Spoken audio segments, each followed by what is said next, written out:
Avanzamos en la era de la transformación digital, uniendo territorios y redescubriendo los rostros de nuestro país. Porque al estar conectados no diremos nada, pero habrá señales. Conectividad y tecnología para cambiar la vida. Colombia, potencia de la vida.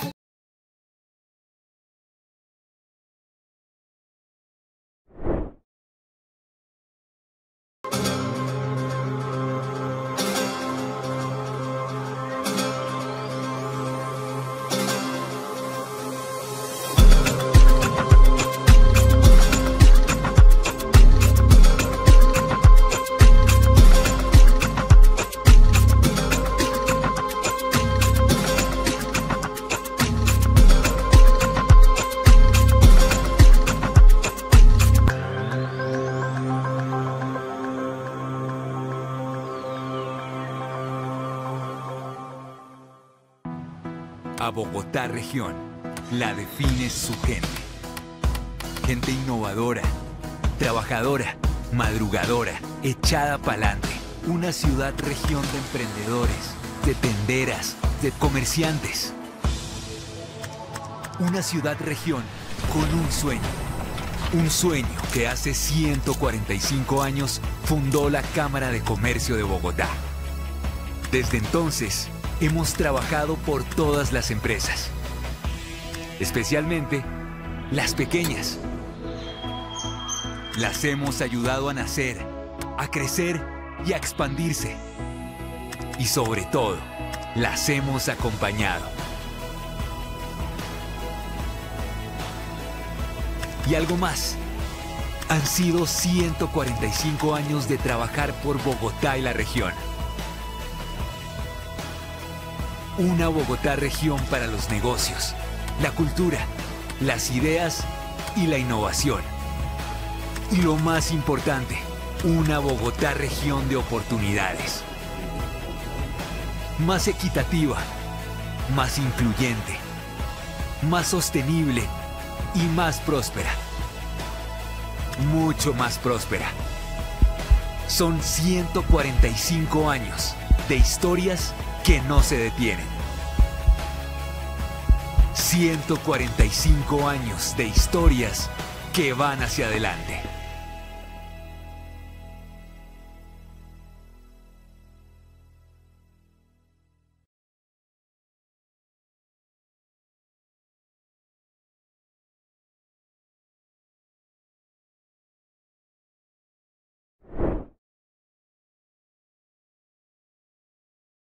En WOM seguimos trabajando para que Colombia nos diga sí, sí y 1000 veces sí. Con nuestras más de 5000 antenas ya llegamos a más de 725 municipios, cubriendo a más de 46 millones de colombianos, demostrando que en WOM no paramos de mejorar por el país. Queremos que los colombianos siempre reciban más. Por eso aumentamos las gigas en todos nuestros planes postpago y logramos reducir sus precios hasta en un 52%.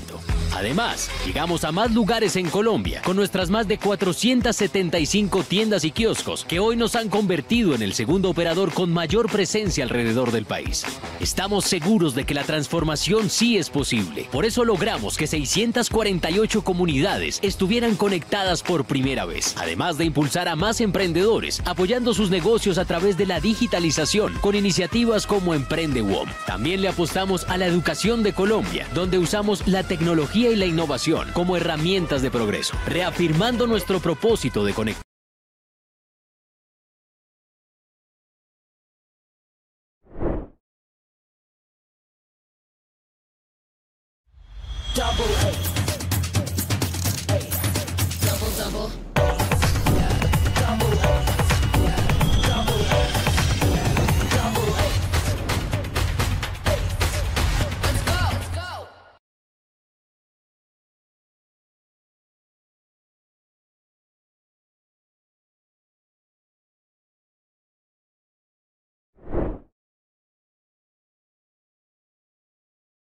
From economy to life, from national strategy to thousands of industries, digitalization has become the most distinct theme of this era.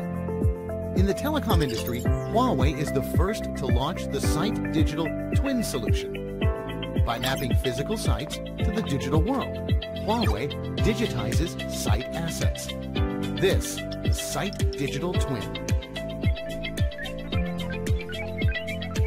Just like digital taxi, e-commerce, and the physical world, it is a replica to the digital world. Plan, simulation, and transactions are in the digital world. And the physical world is in sync with the digital world. It is the same for the Site Digital Twin. Site Digital Twin builds the data foundation of site assets. Based on these data, assets can be activated and can be visualized and managed. For example, site environment info, equipment info, installation info, maintenance info, and rent info, etc. All these can be clearly visible. Based on these data, site survey can be reduced. Achieve 3D planning and site selection design. In addition, AR and AI image recognition technologies are introduced to implement AR installation and AI acceptance. These E2E digital technologies enable engineering efficiency improvement. In addition, during routine maintenance, engineers can collect information as long as they visit the site. It's sent back to the cloud, and the cloud automatically detects the change. In addition, rent calculation and verification are further updated to make site leasing fair and transparent. Future, we hope that asset data will be open online transactions to improve the asset utilization and increase asset revenue. In addition, Huawei promotes the DBIM standard in the industry to unify site information specifications in the 3D era. In addition, we hope that more customers and partners will join us to form an ecosystem. In the future, let's work together to upgrade the engineering and O&M mode of the telecom industry.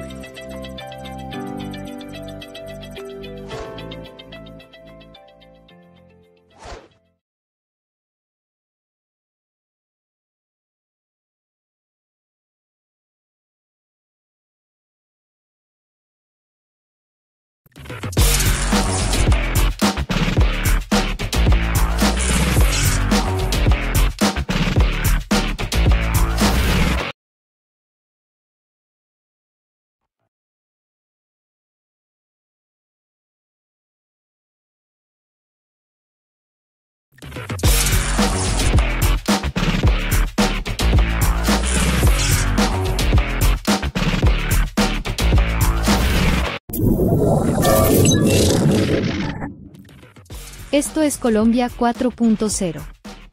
Ya haces parte de la era de la inteligencia artificial. Ponte cómodo y disfruta de todo lo que hemos preparado para ti.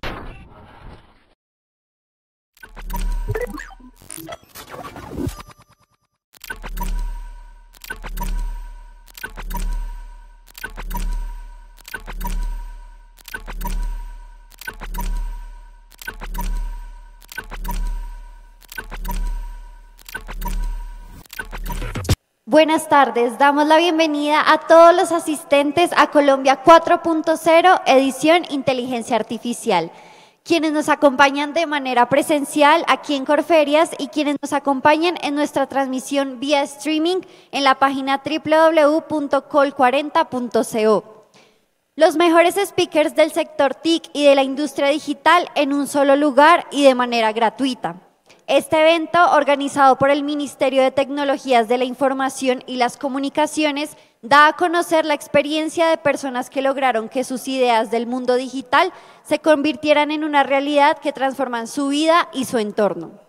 Bienvenidos a la era de la inteligencia artificial. A continuación, presentamos la conferencia de la idea a la venta, la historia sin filtro del crecimiento y venta de una startup, organizado por Colombia 4.0.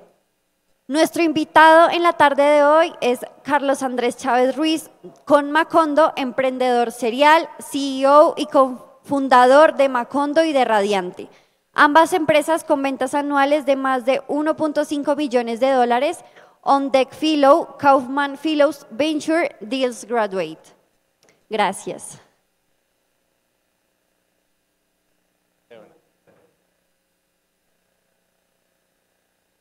Hola, hola, ¿cómo están? Buenas tardes ya. Bueno, pues Primero que todo, gracias por estar acá, escuchándome. Está tarde y estamos cansados, entonces gracias por dedicarle tiempo a esto. El día de hoy, la idea de esta charla para mí fue hacerla lo más honesta y transparente posible. Yo creo que cuando uno está haciendo una startup y cuando uno está haciendo una empresa en general, lo que más sirve es tener como la versión inédita y la versión sin filtro de personas que lo han hecho antes, porque así es que uno puede saber realmente cuáles son como las cosas por las cuales las personas pasan a la hora de crear cosas. Entonces, anoche hace 2 semanas que la estaba montando muy diligentemente, intenté solo como ir poniendo reflexiones que me iban saliendo en la mente en la medida que iba haciendo los slides. Entonces no va a ser muy formal, pero va a ser real. Bueno, les cuento un poco acerca de mí primero. Un poco acerca de mi perfil es algunos de los aciertos empresariales que he tenido. Han sido Chippy. Chippy es una empresa que se dedica a la distribución de productos de aseo. Especialmente en pandemia fue muy exitosa por todo el contexto.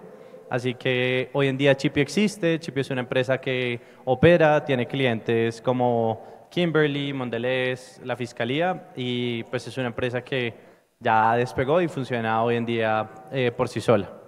Segundo, también fui cofundador de un centro de dermatología y estética que se llama Radiante. Hoy en día Radiante es el principal proveedor de servicios dermatológicos de Compensar. Manejamos ventas anuales por $1.5 millones. Y finalmente soy cofundador y CEO de Macondo.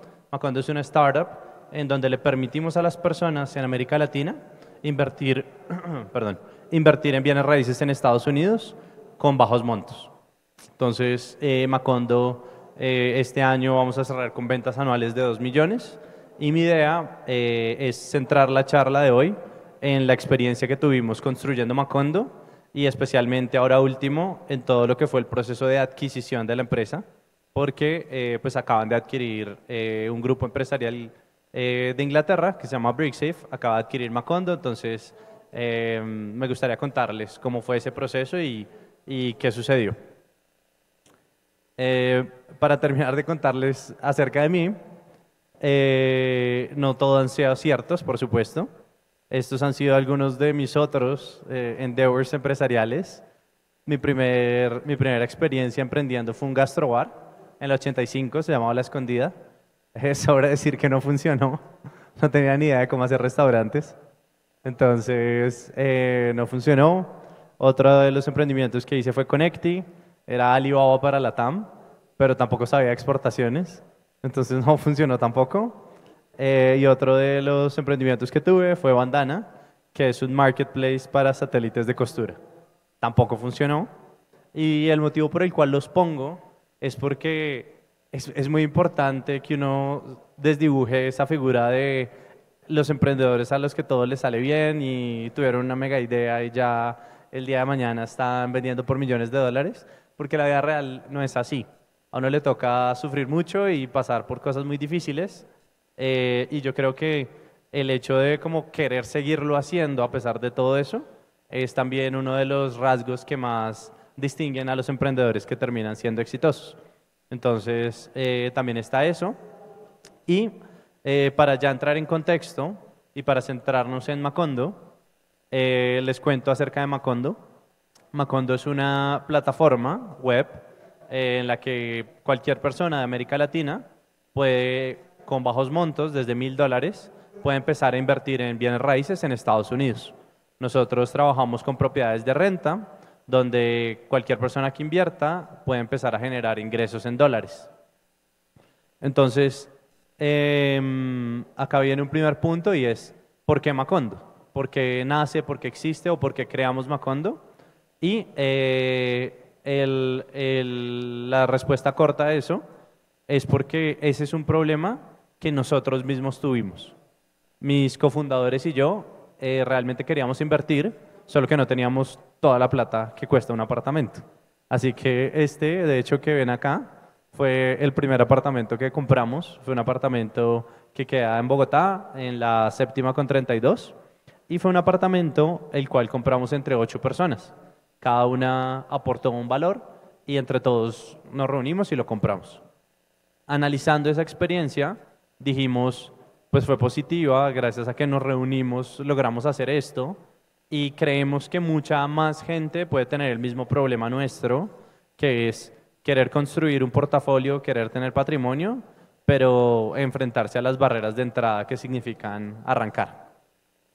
Un paralelo interesante que veíamos es que en Estados Unidos es muy común para todas las personas tener inversiones, porque es fácil.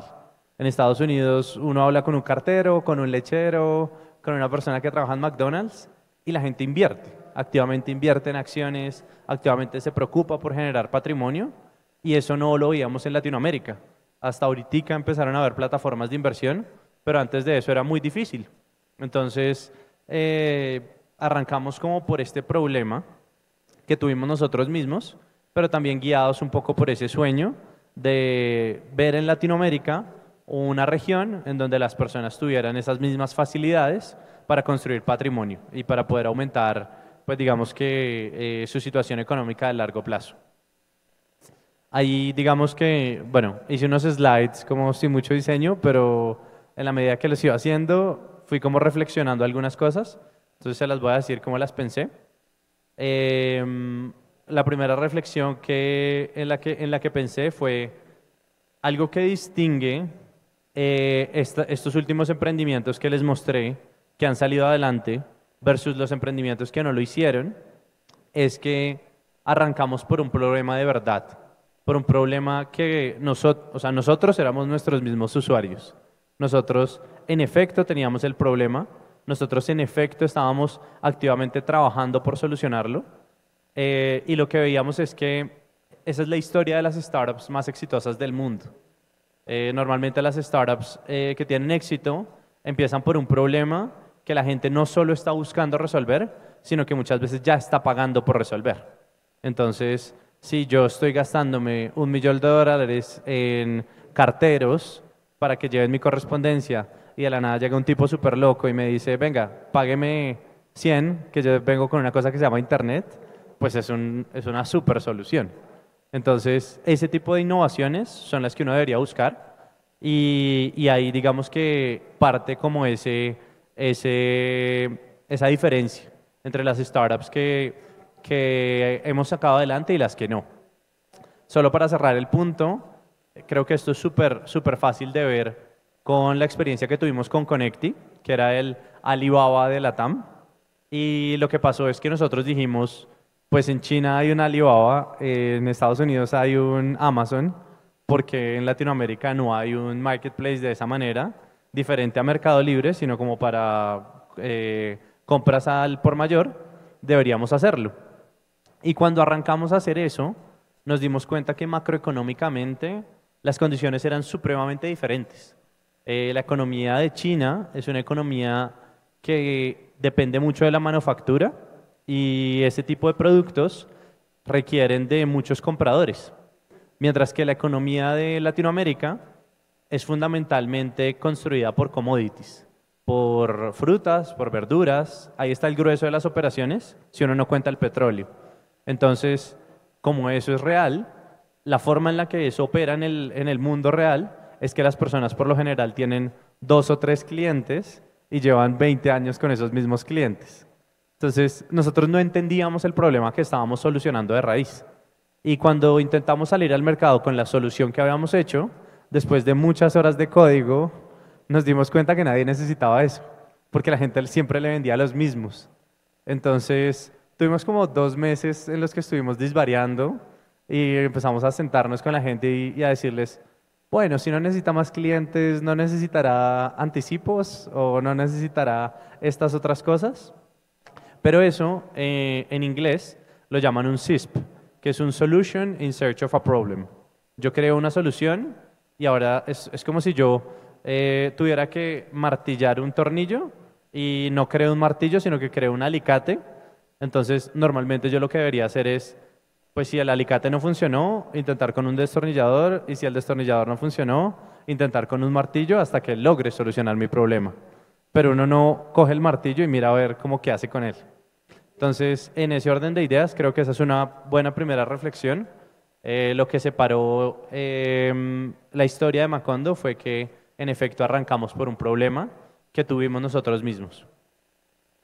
Luego, para hablar un poco de cómo fueron los días iniciales o esos primeros meses de Macondo, nosotros tuvimos un primer problema, y es que el negocio en el que nosotros estamos internacionalmente cae en una categoría que se llama cash intensive, que son esos negocios que necesitan mucho capital para poder arrancar. Entonces, nosotros no arrancamos con millones de dólares en la cuenta, no los teníamos. Entonces, el problema era de dónde sacamos casas para venderle a la gente sin tener los millones de dólares que valen esas casas. Entonces, pues tengamos usuarios, pero ¿qué les vendemos a los usuarios si no tenemos casas? Entonces era un poco como ese problema del huevo y la gallina, que va primero. Y finalmente, llevamos como una semana pensándolo y llegamos a una realización, y es que estábamos como paralizados porque estábamos sobreanalizando las cosas. Y en esos días tuvimos una conversación muy interesante con un amigo mío de San Francisco, y él lo que me dice es: no sé cuál es la solución a tu problema, pero por lo general suele haber una solución de 2 días para eso que uno se va a demorar, que cree que se va a demorar 3 meses. Entonces piénsenla. Y nosotros dijimos como, ok, bueno, vamos a seguir con esa heurística y vamos a intentar pensar la solución de 2 días. Y lo que dijimos fue, en Estados Unidos ya hay plataformas de tokenización. Simplemente hagamos un bot que scrape esas propiedades que tienen ellos y las empezamos a vender con la bendición, y miramos a ver qué pasa, a ver si a alguien sí le interesa esto, a ver si alguien sí quiere comprar esto. Lo que termina pasando es que empezamos a tener un inflow de ventas muy grande, empezamos a poder vender esas propiedades que ni siquiera eran nuestras. Entonces nosotros no nos ganamos un centavo por hacer todas esas operaciones, porque simplemente estábamos vendiendo las propiedades de otra plataforma diferente a la nuestra. Pero haciendo eso, nos dimos cuenta que había una necesidad real en el mercado, que había una demanda por el producto que nosotros creíamos que había una demanda. Entonces, lo que hicimos fue ir a hablar con esa otra plataforma, decirle, nosotros nos podemos volver su vehículo de distribución y negociemos una comisión por hacer eso. La muestra de esto es que en 2 semanas hemos vendido X número de dólares de sus propiedades. Entonces, así arrancó Macondo. Ese fue el primer producto que nosotros sacamos, y digamos que este consejo a nosotros nos cayó muy bien porque nos ahorró mucho tiempo. Nos hubiéramos podido quedar 3 meses, incluso más, pensando cómo arrancar, y la verdad es que había una solución que pudimos implementar en muy corto tiempo, y yo creo que ese es como uno de los aprendizajes grandes que nos ha dejado este proceso. Luego, pues viene como toda la parte de construir producto. Este es, digamos, que el workflow que tiene nuestra plataforma. Algo que premiamos mucho a la hora de construir producto fue hacer la plataforma simple, pero acá viene uno de los errores que cometimos al comienzo. Cuando lo estaba pensando ayer, vi que quizás una de las cosas en las que la embarramos es que al comienzo nosotros estábamos muy emocionados por toda la tecnología blockchain. Yo soy de esas personas que se leyó los papers de Satoshi Nakamoto y estaba súper hyped por toda la filosofía de descentralización, pero resulta que cuando salimos al mercado nos dimos cuenta que las personas solo querían invertir en bienes raíces. A la gente no le importaba realmente si era descentralizado o no. Entonces, incluso en los pitch de venta, quizás se demoraban 20 minutos y yo me gastaba 10 explicándole a la gente cómo era importante que ellos tuvieran custodia propia de sus inversiones y cómo eso era más seguro, y la gente solo quería saber cómo iba a ser dueña de un pedacito de casa en Estados Unidos. Ellos no les interesó realmente toda la parte de blockchain, que a mí me parecía súper emocionante. Entonces, pensando en eso, nosotros hicimos como un alto y dijimos, ok, la tecnología blockchain definitivamente es importante para nosotros. ¿Por qué? Nosotros lo resumimos como en 3 puntos. La primera, porque le daba una seguridad adicional a nuestros usuarios, una seguridad criptográfica y matemática que iba mucho más allá del simple two-factor authentication que tiene todo el mundo. Segundo, el time to value, el tiempo que se demoraba una persona en tomar una decisión de invertir hasta tener una inversión, eran quizás 7 minutos. Entonces, el hecho de que todo funcionara por blockchain, que hubiéramos construido un modelo jurídico que le daba propiedad a un token, de una propiedad legal, que podía amarrar un token a la propiedad legal de un activo, era súper importante, pero realmente lo que le importaba a la gente no era la regulación que iba detrás. Lo que le importaba a la gente era que en un muy corto periodo de tiempo iba a poder ser dueña de un activo. Y tercero, los costos transaccionales. Nosotros, quizás por mandar $100.000 a Estados Unidos, nos podemos gastar menos de $1 en costos transaccionales. Cuando por el mercado cambiario tradicional, nos podemos estar gastando $70, $80. Entonces, todas esas optimizaciones que crean blockchain, las trajimos al producto y simplemente abandonamos como toda esa filosofía inicial de por qué lo queríamos hacer descentralizado e intentamos ser muy pragmáticos. Empezamos a entender qué era lo que la gente realmente valoraba en el producto y nos centramos en eso. Entonces ya no le dijimos a las personas como esta es la explicación de descentralización, sino que nos centramos en los beneficios. Este es un producto que te permite invertir de forma segura, de forma rápida y a bajos costos. Y eso funcionó perfecto para crecer. Eso digamos que fue de las cosas más importantes que hicimos, que fue entender a nuestros usuarios. Y finalmente, AI lo utilizamos mucho para la selección de los inmuebles en Estados Unidos, que eso es digamos que otro de los aprendizajes. Macroeconómicamente, las economías de Colombia y de Estados Unidos son súper diferentes. En Colombia, si uno quiere saber cuánto vale un inmueble, le toca como salir a caminar por la cuadra y coger números y llamar. Y luego sacar como un promedio. Entonces, en Estados Unidos no es así. En Estados Unidos hay una base de datos central que se llama el MLS, que recoge todas las transacciones que suceden. Entender eso fue crucial porque vimos que había un factor macroeconómico que nos permitía jugar con datos que existían en Estados Unidos, pero que en Colombia no. Acá estamos todavía muy lejos de eso. Hay empresas que están haciendo una carrera muy loable, como Avi, que están intentando construir información, pero todavía estamos lejos de eso. Entonces, entender dónde era la aplicación correcta de la tecnología nos ahorró tiempo y mejoró nuestros resultados comerciales. Luego, para hablarles un poco del crecimiento que hemos tenido como plataforma, en lo que va corrido el año hemos vendido $1.9 millones. Vamos a cerrar el año con 2. Venimos creciendo 20% todos los meses y nuestro crecimiento ha sido 100% orgánico. No gastamos dinero en pautas, no gastamos dinero en marketing.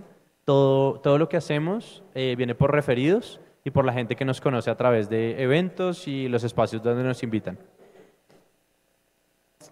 Para llegar a esto, digamos que yo creo que una de las cosas más determinantes que tuve en la vida fue a principios de este año, estuve viviendo unos meses en San Francisco. Hice un programa que se llama On Deck, que es para personas que quieren ser founders de startups. Y haciendo este programa, quizás ha sido uno de los momentos donde personalmente más he cambiado mi forma de pensar. La graduación del programa era una hackathon y la idea de esa hackathon, que duraba 3 días, era ver qué equipo lograba llegar a una facturación de $10.000 con una idea que se iniciaba ese mismo fin de semana. Entonces, yo había asistido a hackathones antes, obviamente, en Colombia, pero la concepción y como que el tamaño del mundo es diferente. O sea, yo no creo que las competencias o que la calidad o que el talento cambie. Yo muy por el contrario creo que Colombia es un país que está lleno de talento, solo que económicamente Estados Unidos es un país más rico. Entonces, allá la gente se gradúa de las universidades y se acostumbra a que lo normal es ganarse mínimo $80.000 y en algunos casos $150.000, $200.000 al año. Incluso un día salimos con un product manager de Netflix y se ganaba $700.000, como 3.500 millones. Y yo le decía, pucha, en Colombia eso factura una pyme y eso es tu salario. Entonces, cuando uno llega a esa realización, eso es casi que lo único que cambia. Ellos simplemente tienen un mundo, un mapa mental del mundo más grande. Y ellos están pensando así y por eso no les da miedo cobrar tampoco. Entonces yo creo un software y mi tiempo vale, por eso mi software vale. Y con esa heurística es que existen los Googles, es que existen los OpenAIs, es que existen algunas de las empresas más grandes del mundo, porque realmente ponen un valor diferente a su tiempo. Entonces, esa fue una de las realizaciones más grandes. Yo llego de San Francisco y llegamos a revolcar todo el plan que teníamos. O sea, las metas eran súper pequeñas. Entonces, habiéndose uno como rodeado de ese ecosistema, es muy importante porque ahora más que nunca creo que uno sí es como el resultado de la gente con la que uno más pasa tiempo. Entonces, en la medida que uno se rodea de gente que está haciendo cosas grandes, que tiene aspiraciones muy grandes, asimismo como que uno empieza a agrandar ese espectro. Y yo creo que todavía me falta mucho en comparación a gente que conocí que yo decía, pucha, están locos, o sea, ¿cómo van a sacar esas ideas? Pero creo que ese es un muy buen ejercicio y creo que eso es de las cosas en donde más toca trabajar, sobre todo nosotros que venimos de una región muy pobre, que es América Latina. Segundo, este pensé en ponerlo porque es un poco complicado. Yo creo que al principio de una startup uno necesita hacer que las cosas pasen. Y hay muchas teorías sobre si uno debería probar 2 canales de distribución y concentrarse, o 4, o 10, o lo que sea. A la realización personal que yo llegué es que al principio uno necesita hacer por cualquier medio posible que algo pase. Es como si uno estuviera prendiendo una fogata, uno necesita que eso agarre y ya luego miramos cómo crece. Pero al principio necesitamos que coja el fuego. ¿Y cómo coge el fuego? Haciendo todo lo que se les ocurra. Nosotros al principio íbamos a las universidades, hablamos con nuestra red de amigos, empezamos a ir a eventos, empezamos a ir a capacitaciones, hasta que fuimos consolidando esa comunidad, que es la que hoy en día impulsa nuestro crecimiento. Entonces, sí creo que eso es importante, pero también creo que es muy importante reconocer que la fuerza bruta se acaba. Llega un momento en donde esas ventas compuestas van siendo muy grandes. Entonces, si mi meta para este mes son $5,000, seguramente llamo a toda mi lista de contactos y llego. Pero si mi meta para el otro mes son 10,000, y luego 20, y luego 50, y luego 200,000, ya llega un momento en donde uno no tiene tantos amigos como para vender 800 millones. Entonces, como eso es cierto, uno sí necesita acompañar el crecimiento de un proceso de ventas estructurado, un proceso donde haya un CRM, donde todo, desde inicio a fin, sea impoluto, haya remarketing, haya cada uno de los puntos de conversión que uno puede tener, y creo que eso fue alguna de las cosas que más nos costó crecimiento este año. Esa fue una deuda operativa que tuvimos siempre, y cuando caímos en cuenta de que no íbamos a llegar al crecimiento hasta que no hiciéramos eso, empezamos a implementar las cosas y los resultados se vieron, pero eso nos tomó 2 meses. Entonces, si tuviera que volver a hacer las cosas, creo que le hubiera parado bolas a esto mucho más temprano. Y bueno, hablando un poco acerca de la venta, de lo que fue la venta de Macondo a Bricksafe, que es la plataforma de propiedad fraccionada más grande de América Latina, la cual nos adquiere este año. Creo que también hay algunas reflexiones de lo que fue el proceso. La primera es que las empresas no se venden, a las empresas las compran, y eso es muy cierto. Digamos que yo nunca había como pensado en esto ni siquiera, porque nunca habíamos pasado por un proceso de venta, de M&A, y realmente cuando pasa todo esto, no fue porque nosotros activamente hubiéramos estado buscando una venta, fue porque nosotros queríamos mejorar la calidad de nuestro producto y empezamos a buscar una empresa que se pudiera aliar con nosotros para darnos un mejor supply. Y también algo muy importante es que yo conocí a Tom en San Francisco. Tom es el CEO de BrickSafe. Y habiendo hecho eso, algo que funcionó muy bien fue ser súper abierto desde el comienzo. Yo no creo que a las startups las mate la competencia por una razón, y es que las startups son un granito de arroz en un costal como de 100 arrobas.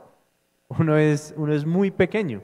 Entonces, yo creo que Movistar es un problema para Claro. Yo creo que la Olímpica es un problema para Éxito, porque se están quitando mercado.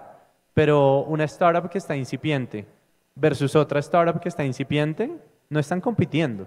El mercado es muy grande y realmente a uno lo mata primero una implosión interna, una pelea con los founders, que se acabó la plata. Ese tipo de cosas matan las startups, pero no la competencia.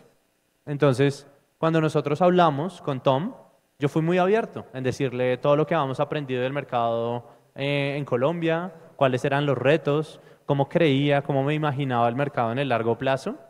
Y sencillamente, cuando los volvimos a buscar para hacer una alianza, para que ellos nos dieran real estate, llegamos a la conclusión, entre todos, que hacía mucho sentido que BrickSafe adquiriera Macondo. Y de esa manera llegamos a un M&A, que quizás ha sido el mejor negocio de nuestra vida, pero todo salió sin estarlo buscando. Entonces, yo creo que, mirando para atrás, si nosotros hubiéramos estado buscando activamente quizás la venta, no se hubieran dado las cosas de esa manera y no hubiéramos podido negociar como negociamos, que fue, pues, tranquilos. Si no sale, no hay problema, porque tampoco estamos buscando una venta. Entonces, pues eso, digamos que es una de las realizaciones importantes. Y la apertura es clave. Yo creo que esto una vez me lo dijo un inversionista de un venture capital en San Francisco, y me dijo: el 50% de la razón por la cual yo tomo la decisión de invertir en una startup o en un founder es porque primero tengo que sentir clic con la persona con la que estoy hablando. Es un matrimonio de 10 años mínimo al cual uno se está comprometiendo cuando levanta inversión, y si uno no le cae bien a las personas no van a invertir, porque eso es importante. Los inversionistas y los founders son personas, todos somos personas. Y yo no voy a tomar una decisión activa de trabajar con alguien que no me cae bien. Entonces, como que desmitificar o bajar del pedestal esa figura de inversionista y pensar como esta persona seguramente tiene una familia, esta persona seguramente es así, asá, le gusta tal deporte. Empezar a hacer una conexión real es lo que para nosotros más funcionó a la hora de levantar capital y, por supuesto, a la hora de hacer la venta. Y bueno, eso era lo que les quería compartir hoy. Espero que les haya servido y también gracias.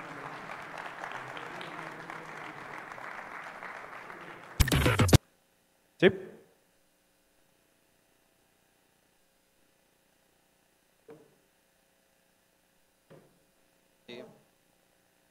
Buenas tardes, mi nombre es Hanner. Me quedó una duda sobre el tema de la blockchain. ¿Lograste siempre implementar esa estructura, pero ya no se la informabas al cliente, o la quitaste totalmente de esa estructura, pues, de Macondo? Y la otra pregunta es que no logré tampoco percibir la conclusión de la fuerza bruta. O sea, yo no sé si me la puedes explicar nuevamente desde tu experiencia qué significó ese concepto que expusiste sobre la fuerza bruta. ¿Se hace el favor? Claro que sí.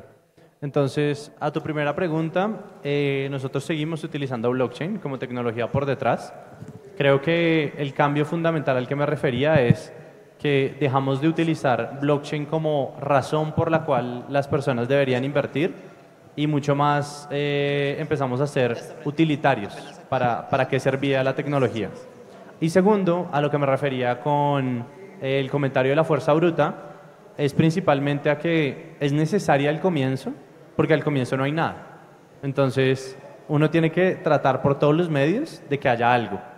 Pero una vez hay ese algo, toca ir estructurando y organizando ese proceso de crecimiento.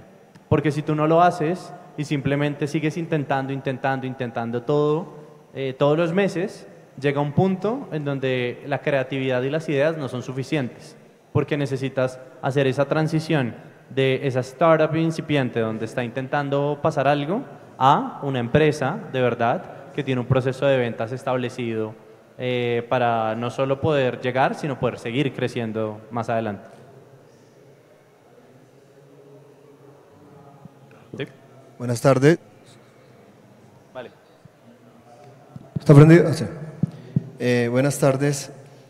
La duda mía la tengo sobre el tema del inicio, porque lo más duro es iniciar con los primeros clientes, y más en este tipo de negocios que se basan en la confianza, ¿no? Y que hay otras empresas que han estafado y que han tomado pues esos recursos de manera inadecuada. Entonces, ¿cómo hacer para generar la confianza y más en una empresa nueva que está arrancando y arrancar con ellos? Pues porque ya después de que arranque y empiecen a ver utilidades y que empiecen a ver ellos sus ganancias, pues ahí va a empezar a haber tracción. Pero el inicio es como lo más complejo.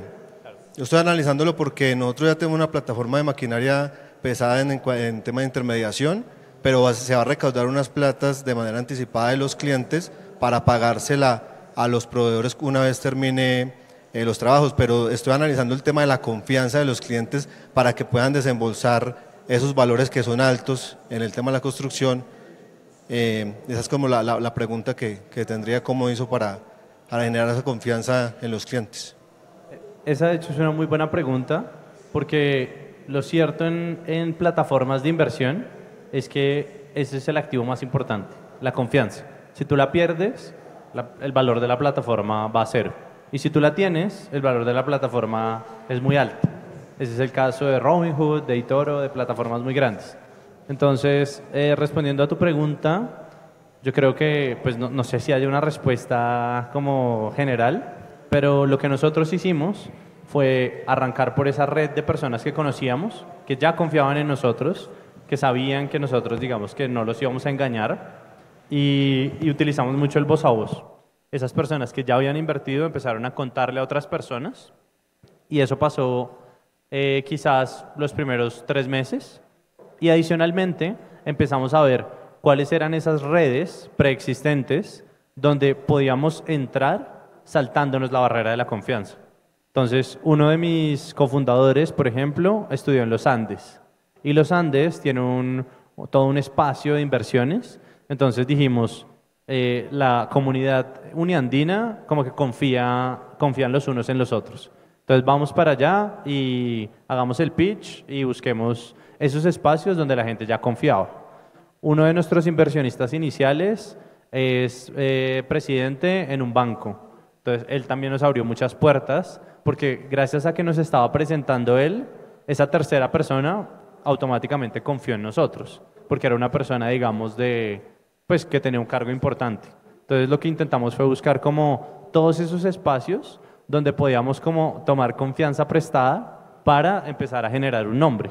Y hoy en día ya llegan muchas personas que nosotros ni siquiera sabemos de dónde nos creen, pero ya no hace falta como demostrar tanto, sino que llegan personas que ya confían en la plataforma y simplemente hacen el flow automático del pago. Hoy en día hay personas que invierten todo el proceso de forma automática y nosotros no nos enteramos quién lo refirió. Entonces, eso lo estamos mejorando, pero así arrancamos. Listo. Carlos, gracias ahí por la motivación.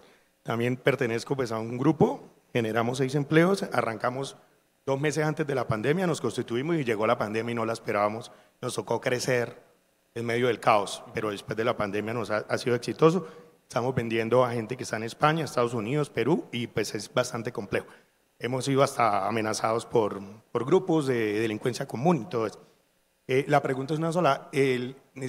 ¿Cómo haces, Carlos, para esa correlación entre la marca personal de Carlos y las marcas de Macondo?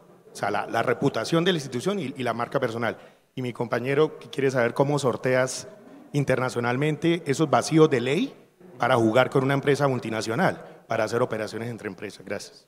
De una. Entonces, respondiendo a la primera pregunta, pues creo que son 2 cosas que a pesar de que luzcan separadas, están muy correlacionadas. Porque al ser tú CEO de una startup, inherentemente tu marca personal está correlacionada con lo que suceda con la empresa. Entonces, obviamente yo intento llevar una estrategia de marca personal. La verdad tengo un montón de oportunidades de mejora y mi equipo siempre me está diciendo, Charlie, fuiste a la conferencia y no tomaste foto, marica, ¿por qué haces eso? Pero intento hacerlo, seguir posicionando la marca personal y sobre todo hacer unos posts y vivir una vida en general que refleje los valores de lo que queremos como marca. Entonces, eso es lo que buscamos. Y respondiendo a la pregunta de tu amigo, ese de hecho ha sido uno de los desafíos más difíciles que hemos tenido, porque nosotros tenemos una plataforma en donde nuestros usuarios están en Colombia. Entonces nos aplica un marco regulatorio que es el de activos digitales en Colombia. Y así lo construimos a través de un contrato de mandato. Pero nuestros activos están en Estados Unidos. Entonces ahí tenemos otra patica regulatoria donde construimos los vehículos de inversión en Estados Unidos a través de una regulación que se llama la Regulation S, que es la regulación que le permite a las personas extranjeras invertir en valores en Estados Unidos o en securities. Entonces, la respuesta es dejar eso a punto. Fue una de las cosas más difíciles que nosotros hicimos, pero hoy en día ya tenemos un modelo legal sin huecos, un modelo legal que es compliant en Estados Unidos y en Colombia y una forma de articularlos los dos. Entonces, no es fácil, pero se logra. La respuesta creo que son muchas horas de abogados. Bueno, gracias.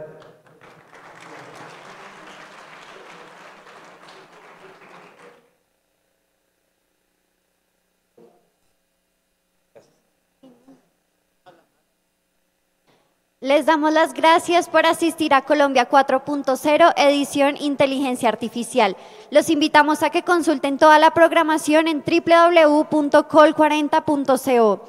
Inviten a más personas a que nos visiten y disfruten de esta feria de tecnología y conocimiento completamente gratis. Síganos en nuestras redes sociales, nos encuentran como @col4.0. Recuerda compartir en tus redes, mencionarnos y usar nuestro numeral col40. También les extendemos una invitación para que se dirijan al auditorio principal en el pabellón 8 para una charla con el cofundador de Chazam. Muchas gracias.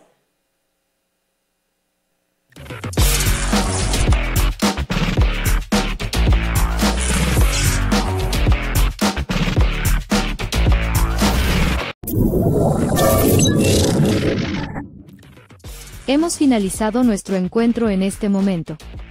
Pero hey, no te quedes con toda la información, compártela con el mundo en redes sociales utilizando el hashtag Col40. Y recuerda, esto es Colombia 4.0. Ya haces parte de la era de la inteligencia artificial. Colombia, potencia de la vida.